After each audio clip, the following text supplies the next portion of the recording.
Hello শিক্ষার্থী বন্ধুরা, তোমরা সবাই কেমন আছো? সো আমি আশা রাখি তোমরা সবাই ভালো আছো। সো আজকে আমি গৌতমরা হাজির হয়েছি নতুন একটি ভিডিও নিয়ে। সো এই ভিডিওর মাধ্যমে আমরা জানবো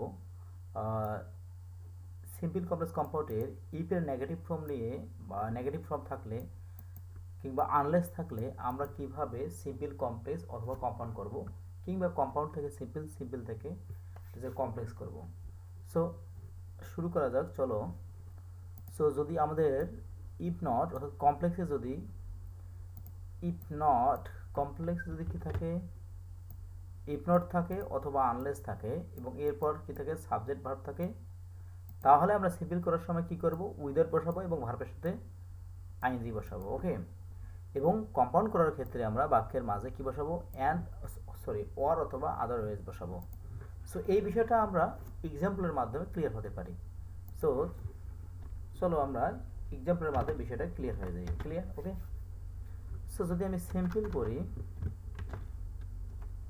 তাহলে কি হবে, সিম্পল করার সময় যেটা করতে হবে, আমাকে উইদাউট প্লাস ভার্বের সাথে আইএনজি দিয়ে শুরু করতে হবে। ওকে, আমি উইদাউট দিলাম, উইদাউট বসাইলাম, বসিয়ে নিলাম এবং এরপর ভার্বের সাথে আইএনজি। ভার্ব কি হচ্ছে যে কখনোই এই ক্ষেত্রে খেয়াল রাখতে হবে, আমরা সাহায্যকারী ক্রিয়া অর্থাৎ অক্সিলারি ভার্ব যদি ডু ডাজ ডিড থাকে এবং এরপর নট থাকে, তাহলে আমরা অক্সিলারি ভার্বের সাথে আইএনজি করব না, আমরা আইএনজি করব মেইন ভার্বের সাথে। মেইন ভার্ব কি এখানে রিড, তো আমি আইএনজি করে দিলাম। সো রিডিং বুক, বুকস, কমা, এবং পরের যে মেইন ক্লোজ, এই ক্লোজটা চেঞ্জ হবে না, যাহা আছে তা বসে যাবে। ক্লিয়ার? তাহলে আমি আবারও বলতেছি যে ইফ যুক্ত সেন্টেন্সকে সিম্পল করার ক্ষেত্রে ইফ যুক্ত নেগেটিভ সেন্টেন্সকে সিম্পল করার সময় আমরা উইদাউট বসাবো এবং ভার্বের সাথে আইএনজি করব। কোন ভার্বের সাথে? মেইন ভার্বের সাথে আমরা আইএনজি করব এবং বাকি যাহা আছে সব আমরা বসিয়ে দেব। ওকে। সো যদি আমরা এই সেম বাক্যটাকে কি করি, সিডি করি, অর্থাৎ কম্পাউন্ড যদি আমরা করি, তো সেক্ষেত্রে কি করব, আমরা যেটা করব সেটা হচ্ছে মেন ভার্ব থেকে সব লিখে ফেলবো। মেন ভার্ব কি এখানে, রিড মেন ভার্ব থেকে বাকি সব কিছু লিখে ফেলবো। তাহলে আমি তাই করলাম, কপি করলাম এবং সব বসিয়ে দিলাম। এবং যেহেতু বাক্যের শুরুতে বড় হাতের লেটার লিখতে হয়, তাই আমি রিড দিলাম। Read books we can gain knowledge. এটি আমার কমপ্লিট হয়ে গেল, তাই না? না, আসলে হয়নি। আমাদের কি করতে হবে, বাক্যের মাঝে একটি ওয়ার অথবা আদারওয়াইজ কোঅর্ডিনেট কন্ডিশন ব্যবহার করতে হবে। তো আমি তাই করলাম, ওয়ার অথবা আদারওয়াইজ যে কোনো একটা বসালেই হয়ে যাবে। ওকে। আমি আশা রাখি তোমরা বিষয়টা বুঝতে পেরেছো। তো আমি আবারও বলতেছি যে কম্পাউন্ড করার সময় আমরা কি করব, যে প্রথম ক্লোজের মেন ভার্ব থেকে বাকি সব বসিয়ে দেব এবং যেখানে কমা থাকবে সেখানে ওয়ার অথবা আদারওয়াইজ, ঠিক আছে, কোঅর্ডিনেট কন্ডিশন হিসেবে বসিয়ে নেব। ওকে। তো এই ক্ষেত্রে অনেকে যেটা আমরা ভুল করতে পারি সেটা হচ্ছে, আমরা এই অ্যান্সারটা অনেকে লিখতে পারি, কি লিখতে পারি, সেক্ষেত্রে ভুল হয়ে যাবে। আমরা যেটা অনেকে করে থাকতে পারি সেটা হচ্ছে কি করব, যে আমরা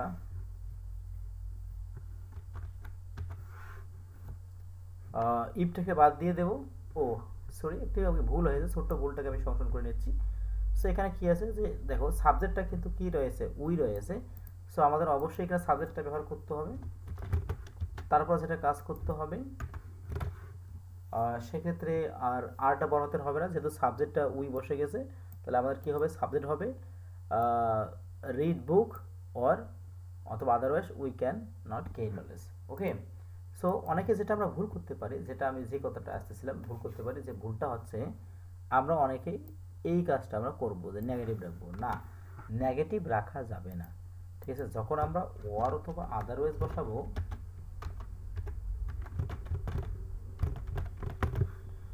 যদি আমরা ওয়ার অথবা আদারওয়াইজ বসাই তাহলে খেয়াল রাখতে হবে, যেহেতু এটা বিপরীত অর্থ প্রদান করে, সো সেক্ষেত্রে আমরা প্রথম অংশে নেগেটিভ রাখবো না, অর্থাৎ প্রথম ক্লোজ যে থাকবে, ঠিক আছে, সেই ক্লোজে আমরা নেগেটিভ রাখা যাবে না। যদি নেগেটিভ রাখি তাহলে অর্থটা আলাদা হয়ে যাবে এবং অ্যান্সারটি ভুল হয়ে যাবে। ওকে,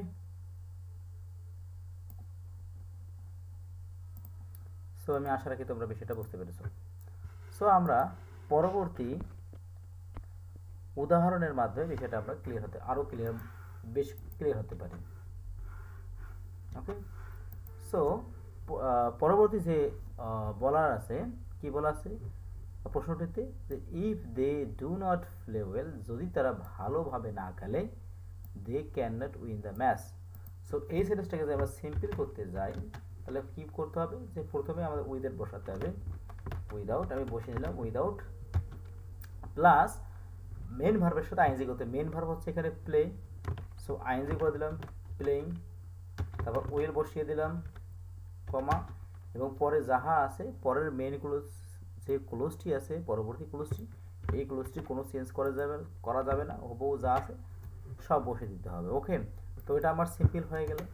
এখন যদি আমি এটাকে সিডি করি তাহলে কি করতে হবে, সিডি করলে যেটা করতে হবে, আমরা কি করব, যে এই সম্পূর্ণ সেন্টেন্সটার মধ্যে একটু আমাদের চেঞ্জ করতে হবে। কি কি চেঞ্জ? প্রথম কথা, যেহেতু সাবজেক্টটা হচ্ছে এখানে দে আছে, তো সাবজেক্ট বসবে, এখানে ইফটা বাদ যাবে। কেন ই বাদ যাবে? যেহেতু ইফ হচ্ছে একটি সাবঅর্ডিনেট কনজাংশন, কম্পাউন্ডে, ঠিক আছে, সাবঅর্ডিনেট কনজাংশন বসবে না, এখানে বসবে কোঅর্ডিনেট কনজাংশন। তো যেটা হবে, কি হবে, সাবজেক্টটা বসাবো, দে বসাবো, এবং এই যে নেগেটিভ ডু নট, এটা আমরা উঠে দেব। কেন? কারণ যেহেতু আমরা বাক্যের মাঝে একটি কোঅর্ডিনেট কনজাংশন ওয়ার অথবা আদারওয়াইজ বসাবো, সো আমরা প্রথম ক্লোজে নেগেটিভ রাখতে পারবো না, কারণ ওয়ার অথবা আদারওয়াইজ বাক্যের বিপরীততা প্রদান করবে। ওকে, সো আমরা 3 নাম্বার এক্সাম্পলের মাধ্যমে বিষয়টা আরও ক্লিয়ার হতে পারি। 3 নাম্বার এক্সাম্পলে যেটা দেয়া আছে, কি দেয়া আছে, যে আনলেস দে ওয়ার্ক হার্ড, যদি তারা কঠোর পরিশ্রম না করে, দে ক্যান নট আপগ্রেড দেয়ার লট, তারা তাদের ভাগ্যের উন্নতি করতে পারবে না। সো আমি এটাকে যদি সিম্পল করি তাহলে কি হচ্ছে, তাহলে উইদাউট বসবে, উইদাউট প্লাস মেন ভার্বের সাথে আইএনজি, মেন ভার্ব এখানে কি আছে, সো ওয়ার্কিং, ওয়ার্ক, আইএনজি গুলো ওয়ার্কিং হবে, ওয়ার্কিং হার্ড, কমা, এবং পরে যে মেন ক্লোজটা থাকবে সেটি হুবহু বসিয়ে দিতে হবে, আমি বসিয়ে দিলাম। ওকে, তো আমার সিম্পল হয়ে গেল। এখন যদি আমি এটাকে সিডি করি, তাহলে যেটা হবে, তাহলে আমাকে কি করতে হবে, তাহলে এই সম্পূর্ণ ক্লোজের মধ্যে আমাকে কিছু চেঞ্জ করতে হবে। কি কি চেঞ্জ করতে হবে? যে প্রথম কথা হচ্ছে আমাকে এই সাবওয়ার্ড কনজাংশনটাকে অ্যাভয়েড করতে হবে, কারণ কম্পাউন্ড সেন্টেন্সে সাবওয়ার্ড কনজাংশন বসে না, তো সেটি বাদ যাবে। এবং একটি মজার বিষয় হচ্ছে, যেহেতু এবার কি আমাদের এই অংশে কি ডু নট বা ডিড নট বা ডাস নট দেয়া নেই, তার মানে আমাদের সেটা পরিবর্তন করা লাগতেছে না, আমরা শুধু বাক্যের মাঝে এখানে অর অথবা আদারওয়াইজ বসিয়ে দেব, তাহলে আমাদের অ্যান্সার হয়ে যাবে, বাস হয়ে গেল। ওকে, সো অ্যান্সারটি হলো কি, দে ওয়ার্ক হার্ড অর অথবা otherwise they can not upgrade their lot. Okay, আমরা 4 নাম্বার এক্সাম্পলে দেখতেছি যে কি করা আছে, এখানে সিম্পল করাই আছে। সো তাহলে এখন আমাদের কি করতে হবে, সিএক্স অর্থাৎ কমপ্লেক্স করতে হবে এবং কম্পাউন্ড করতে হবে। সো যদি আমি কমপ্লেক্স করি তাহলে যে কাজটা করতে হবে, আমাকে প্রথমে প্রথমে কি বসাতে হবে, ই বসাতে হবে সাবঅর্ডিনেট কনজাংশন হিসেবে, তারপর কি বসাবো, সাবজেক্ট বসাবো, তারপর বসাবো কি, ডু অথবা ডাস নট বসাবো, ডাস নট বসিয়ে নেব, তারপর কি করব, ভার্ব, মেন ভার্ব বসিয়ে দেব, এবং বাকি অংশ এক্সটেনশন বসিয়ে দেব, বাক্যের মাঝে একটা কমা বসিয়ে দেব, তারপর পরের যে ক্লোজটি সাবজেক্ট ভার্ব সেটি আমি বসিয়ে দেব, তাহলে আমার কমপ্লেক্স হয়ে যাবে। ওকে, সো আমরা এখন এই গঠনটা ফলো করে করতে পারি। আরও একটি গঠন আমরা করতে পারি, আমরা কি করতে পারি, ইফের পরিবর্তে আমরা আনলেস ইউজ করতে পারি। সেক্ষেত্রে যেটা করতে হবে আমাদেরকে, সাবজেক্ট প্লাস মেন ভার্ব বসাতে হবে। এই ক্ষেত্রে আমাকে ডু নট অথবা ডাজ নট নিয়ে আসার কোনো প্রয়োজন নেই। ঠিক আছে, যেহেতু আনলেসটা নেগেটিভ অর্থ ধারণ করে সেজন্য আমাকে ডু নট এবং ডাজ নট আর বসাতে লাগবে না, অর্থাৎ আর বসানোর প্রয়োজন পড়বে না। এবং পরে কি হবে, আবার সাবজেক্ট হবে এবং ভার্ব বসবে, মেইন ভার্ব বসবে, আদার্স এক্সটেনশন বসবে এবং শেষে একটা ফুল স্টপ বসবে। তো আমরা যদি এই গঠনের মাধ্যমে এটা একটু চেষ্টা করে দেখি, সমাধান করে এই গঠনের মাধ্যমে। তাহলে প্রথমে আমার গঠন অনুযায়ী কী হবে, ইফ অথবা ইফ বসবে। তো আমি ইফ বসিয়ে দিলাম, এরপর সাবজেক্ট বসবে। সাবজেক্টটা যেহেতু আমার প্রথম ক্লোজে দেয়া নেই, তাহলে পরবর্তী ক্লোজ থেকে নিয়ে আসতে হবে। এখানে ইউ আছে, আমি ইউ নিয়ে আসলাম। ওকে,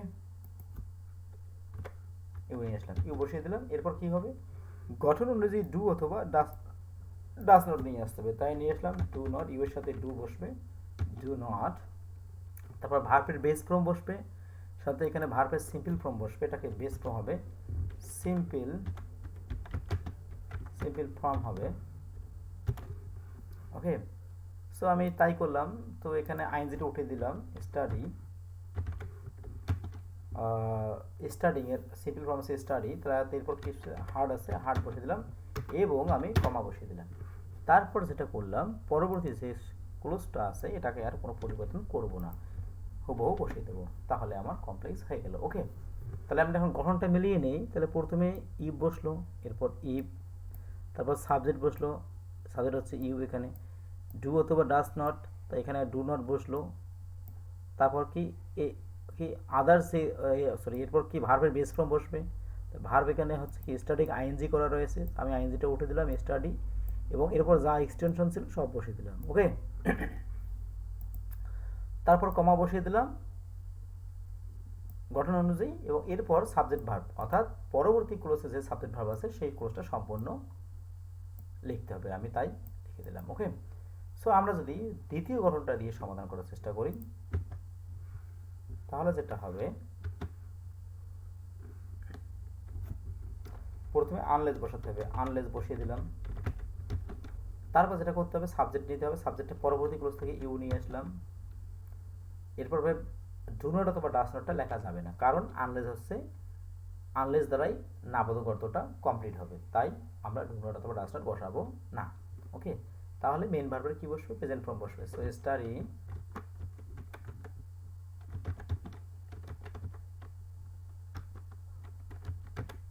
হার্ড, তাহলে বাক্যের মাঝে কমা বসিয়ে দিলাম এবং পরবর্তী যে ক্লোজটা আছে আমি তা বসিয়ে দিলাম। ওকে, তো আমার কমপ্লেক্স হয়ে গেল।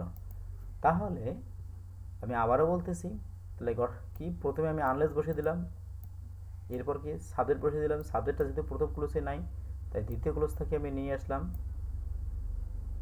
ইউ বসিয়ে দিলাম। এরপর ভার্বের কি বেস ফর্ম বসাবো, ঠিক আছে, তা আমি বসিয়ে দিলাম, আইএনজি করা আছে স্টাডিং এর সাথে, তাই আমি স্টাডি করে দিলাম। এরপর এক্সটেনশন বসবে, এরপর এক্সটেনশন হিসেবে হার্ড ছিল, আমি হার্ড বসিয়ে দিলাম। তারপর কি কমা বসিয়ে দিলাম এবং বাক্যের যাহা আছে সম্পূর্ণ আমি বসিয়ে দিলাম। ওকে, সো আমরা নেক্সট এক্সাম্পলে চলে যাই। ওকে, এবার যদি আমি কম্পাউন্ড করি, অর্থাৎ সিডি করি, তাহলে যেটি কাজ করতে হবে, আমাকে প্রথমে সাবজেক্ট বসাতে হবে, তারপর ভার্ব বসাতে হবে, আদার্স এক্সটেনশন যাহা আছে বসবে, বাক্যের মাঝে কি বসবে, ওয়ার অথবা আদারওয়াইজ যে কোনো একটি এই রুলসের কোডের কন্ডিশন বসিয়ে নেব। তারপর আবার সাবজেক্ট বসবে, দেন আবার প্রিন্সিপাল ভার্ব বসবে, অথবা এক্সটেনশন যা আছে তা সব বসবে।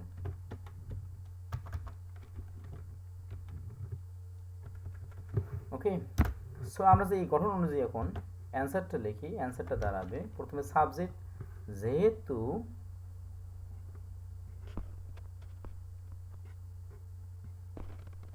যেহেতু আমার কি হচ্ছে, এখানে কি দেয়া নেই বলতো দেখি,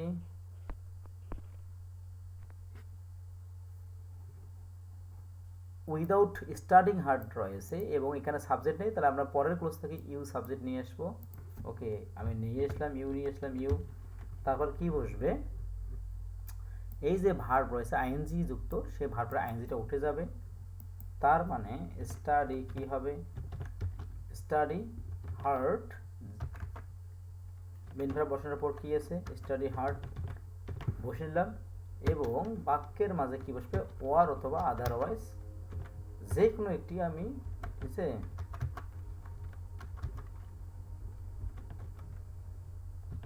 আদারওয়াইজ যে কোনো একটি কন্ডিশন করে কন্ডিশন বসিয়ে নেব বাক্যের মাঝে, এবং পরবর্তী অংশে আমার কি বসবে, আবার সাবজেক্ট ভার্ব বসবে। যেহেতু পরবর্তী ক্লোজ প্রিন্সিপাল ক্লোজে আমার সাবজেক্ট ভার্ব দেওয়াই আছে, তাহলে আমার আর কোনো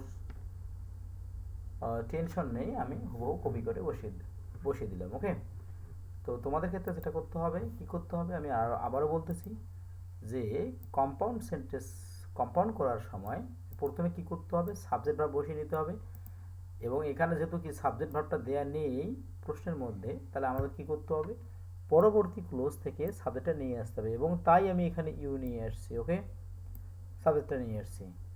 সো এখানে কিন্তু আমার সাবজেক্টটা দেওয়া ছিল না, কিন্তু আমি সাবজেক্টটা কোথায় পেলাম, পরবর্তী ক্লোজ থেকে নিয়ে আসলাম। তারপর কি হবে, ভার্ব, মেন ভার্ব বসবে, যেহেতু এখানে ভার্বের মেন ভার্বের সাথে আইএনজি করা রয়েছে, সো আমি আইএনজিটা উঠে দিলাম, স্টাডি হয়ে গেল, এবং এরপর হার্ট ছিল, হার্ট বসে দিলাম, এবং যেখানে কমা ছিল সেখানে আমি বাক্যের মাঝে কি বসে দিলাম, ওয়ার অথবা আদারওয়াইজ কোঅর্ডিনেট কন্ডিশন হিসেবে বসিয়ে দিলাম। ওকে, তারপর যেটা হচ্ছে কি, পরে যেহেতু আমার আবার সাবজেক্ট ভার্ব বসাতে হবে, তার মানে পরবর্তী ক্লোজে দেখো আমার যেহেতু সাবজেক্ট দেওয়া আছে, তা আমি হুবহু কপি করে এখানে বসিয়ে দিলাম, তাহলে আমার কম্পাউন্ডটা হয়ে গেল। তবে এখানে একটা প্রশ্ন বলে রাখি, যে মেন ভার্বের সামনে সাধারণত আমরা সেকেন্ড পারসনকে সাবজেক্ট হিসেবে রাখি না, ঠিক আছে, ইউকে লেখা হয় না। তোমরা জানবে যে ইম্পারেটিভ সেন্টেন্সে সাধারণত ইউ উজ্জ্ব থাকে, কারণ মেন ভার্বের সামনে সেকেন্ড পারসনকে উজ্জ্ব রাখা হয় এবং লেখা হয় না। কিন্তু তারপরে যদি আমরা লিখতে চাই, তাহলে আমাদের যেটা করতে হবে, ইউ এর সাথে একটি শুড বসিয়ে দিতে হবে, তাহলে আমরা লিখতে পারবো এভাবে, you should study hard or অথবা otherwise you can not expect a good result. Okay, so আমি আশা রাখি তোমরা এটা বুঝতে পেরেছো। আর 5 নাম্বার এক্সাম্পলে চলে যাব। 5 নাম্বার এক্সাম্পলে যেটা বলছে কি, solve the problem or you can't leave the place, তার মানে এটা কি করা আছে, কম্পাউন্ড করা আছে। কি দেখে বুঝলাম বলো তো, কি এখানে আমরা ওয়ার দেখে বুঝলাম। সো আমরা যে এটাকে কি করি, সিম্পল করি, তাহলে যেটা করতে হবে, প্রথমে যেহেতু এখানে কি ওয়ার আছে, ওয়ার দেখেই আমরা বুঝে গেলাম এটা ইফের, অর্থাৎ ইফ অথবা আনলেসের নিয়ম, অর্থাৎ ইফের নেগেটিভের নিয়ম। তাহলে আমি কি করব, উইদাউট বসিয়ে দেবো, উইদাউট প্লাস মেন ভার্বের সাথে আইএনজি, মেন ভার্ব কি এখানে সলভ রয়েছে, তার মানে সামনে যে সলভ, সলভের সামনে যে সলভ ভার্বের সামনে দেখো এখানে কি সাবজেক্টটা দেয়া নেই, তাই না, সলভ ভার্বের সামনে কিন্তু এখানে কি দেয়া নেই, সাবজেক্টটা দেয়া নেই, এর মানে সাবজেক্ট হচ্ছে এখানে ইউ, যেটা এখানে উজ্জ্ব রাখা হয়েছে। তো আমি কি করলাম, সলভ ভার্বের সাথে আইএনজি করে দিলাম, সলভিং হয়ে গেল, তারপর বাকি যা আছে তা লিখলাম,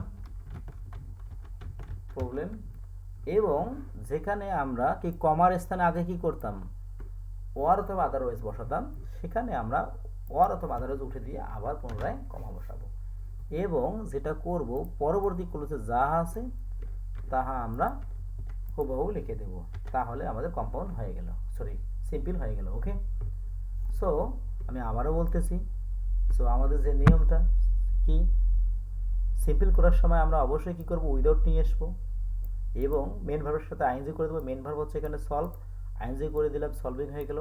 এরপর দা প্রবলেম ছিল, আমি বসিয়ে দিলাম, আগে আমরা কমার স্থানে কি ওয়ার অথবা আদারওয়াইজ বসাতাম, এখন আমরা ওয়ার অথবা আদারওয়াইজের স্থানে আমরা কি করলাম, পুনরায় কমা বসিয়ে দিলাম, এবং পরবর্তী যে ক্লোজটা সম্পূর্ণ বসিয়ে দিলাম, আমার সিম্পল হয়ে গেল। ওকে, সো আমরা যদি এটাকে কি করি, সিএক্স করি, অর্থাৎ কমপ্লেক্স করি, তাহলে কি করতে হবে, আমাদের এই যে কমপ্লেক্সের যে গঠনটা, আমরা আগে দেখেছিলাম, এই যে গঠনটা, এই গঠনের কোনো একটি আমরা এখানে অ্যাপ্লাই করব, তাহলে আমাদের কি হয়ে যাবে, কমপ্লেক্স হয়ে যাবে। তা আমি গঠনটাকে আবার এখানে লিখলাম, সো আমরা এই গঠন অনুযায়ী সমস্যার সমাধান করব। সো আমরা প্রথম গঠনটা অ্যাপ্লাই করব। প্রথমে কি হবে, ইভ হবে, আমি ইভ বসিয়ে দিলাম।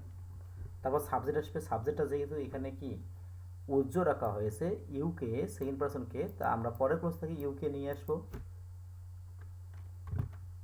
ইউ আমি লিখলাম। এরপর কি হবে, যেহেতু ইফের এটা নেগেটিভ রূপ, তাহলে আমি ডু অথবা ডাস নটের কোনো একটি ইউজ করব। তাহলে আমি এখানে ডু নট ব্যবহার করলাম এবং কি করব, এরপর মেন ভার্ব থেকে বা প্রথম ক্লোজটি আমি বসিয়ে দেব প্রশ্ন থেকে নিয়ে এসে। ওকে, আমি বসিয়ে দিলাম।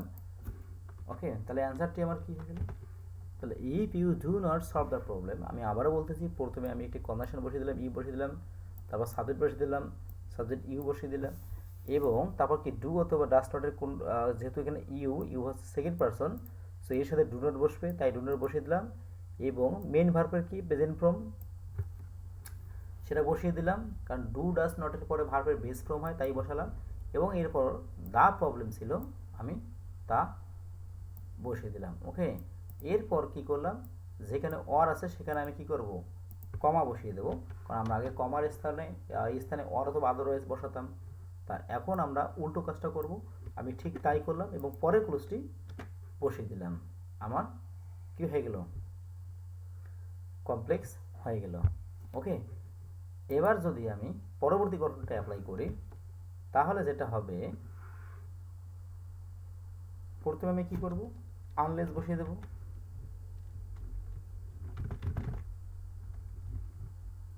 আনলেস বসিয়ে দিলাম। এরপর কি বসাবো, সাবজেক্টটা বসাবো। সাবজেক্টটা কি, এখানে সাবজেক্টটা আছে ইউ,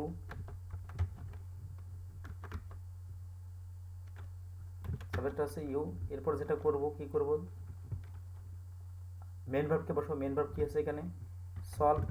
তাহলে এখানে আমি কেন ডু নট বসাবো না, কারণ আনলেস যেহেতু নেগেটিভের কাজ করে, তাই আমাকে নতুন করে আর ডু নট বসানোর দরকার নেই। তাহলে আনলেস ইউ সলভ, তারপর বাকি যা আছে সব বসিয়ে দেবো, দ্য প্রবলেম, এবং যেখানে অর আছে সেখানে কি বসিয়ে দেবো, কমা বসিয়ে দেবো, এবং পরের ক্লোজটা আমি হুবহু লিখবো। তাহলে you can't leave the place.